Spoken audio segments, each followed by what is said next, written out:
Kami meyakini bahwa makin hari makin banyak masyarakat yang menyadari bahwa kita ini memerlukan perubahan. Tanyakan pada ibu-ibu rumah tangga di seluruh Indonesia. 3, 2, 1. Tanggapannya seperti apa Pak? Ya, terkait dengan pertanyaan tadi soal survei-survei itu, kami meyakini bahwa makin hari makin banyak masyarakat yang menyadari bahwa kita ini memerlukan perubahan. Tanyakan pada ibu-ibu rumah tangga di seluruh Indonesia, apakah kebutuhan pokok kehidupan rumah tangga, kondisi perekonomian rumah tangga itu kondisinya ringan atau berat? Kalau kondisinya berat, mau diteruskan. Kalau tidak mau diteruskan, maka kita perlu perubahan. Jadi kami mengusung tema perubahan ini sudah lama. Dan ketika tahun lalu kita berbicara perubahan, banyak yang tanya apa yang mau diubah. Sekarang kita lihat bagaimana lapangan pekerjaan, bagaimana kebutuhan pokok, bagaimana biaya pendidikan, bagaimana biaya kesehatan. Mungkin kami tidak bisa menyelesaikan semua masalah dalam waktu 5 tahun. Tapi satu hal yang kami janjikan, kami menjanjikan perubahan. Kami akan melakukan perubahan. Dan itulah yang kita akan terus-menerus jalankan.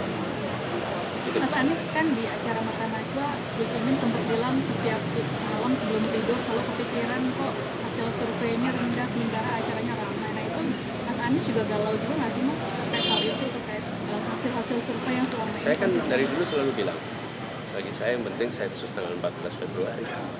Itu yang paling penting. Dan saya selalu bilang, kami udah terbiasa disebut dengan survei nomor 3. Dari dulu waktu kita pilkada. Betul kan? Insya Allah, ini semua atas izin Allah. Kita berikhtiar, kita berusaha. Tapi kita berusaha untuk apa? Untuk menjelaskan pada masyarakat.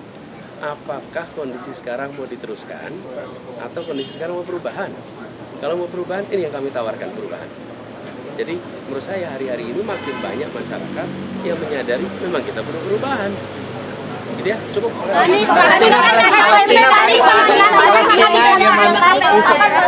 Indonesia kan diserang oleh Israel. Pak Anies, tanggapannya bagaimana? Indonesia membawa nama Indonesia di Gaza loh Mas Anies. Akhirnya disasar juga oleh militer Israel. Ada 8 orang yang meninggal Mas Anies sejauh ini. Kalau Rohingya gimana Pak yang terombang-ambing di Aceh itu harusnya pemerintah? Itu dulu, besok lagi. UMP Pak Anies. Yang penyerangan rumah sakit deh Mas Anies. UMP Pak, ngajak komunikasi dengan Amin gimana? Pertanyaan sih banyak, dikit-dikit. Habisin semua sekarang. Yang Rohingya itu Pak, gimana itu kan PR rumah sendiri Pak. Biar impression harusnya Mas pemerintah Anies di kayak dunia gimana? maya semakin banyak kan, semakin banyak berita mengenai Mas Anies, semakin ini juga Mas. Koalisi masyarakat Jadi sipil itu udah sorotan. mulai banyak yang teriak soal Rohingya itu, kasihan mereka. Elektabilitas Harusnya kayak gimana pemerintah? Pak Anies udah nonton daerah ada langsung ke Cuma yang titipan dari redaksi. yang Enggak lah. ambisi menggalang dukungan untuk salah satu paslon, tanggapan Pak Anies seperti apa Pak? Saya sempat ke Pak Anies sebelumnya, apresiasi. Sebelumnya sempat bilang ke Pak Anies sebelumnya. Terus melihat bahwa visi misi Pak Anies itu nggak ada visi misi untuk mengarah ke desa Pak. Gimana Pak Anies? Iya, seperti itu katanya Pak. Ya nggak apa-apa, itu hak tiap-tiap kita untuk ambil pilihan. Tapi satu hal yang pasti, kalau mau perubahan, disinilah tempatnya. Ya. Pak Anies soal pas mengajak komunikasi dengan Amin tanggapannya? Terima kasih ya. Thank you. Pak, makasih Pak Anies. Mas Anies kalau kasih agenda jangan dadakan. maaf.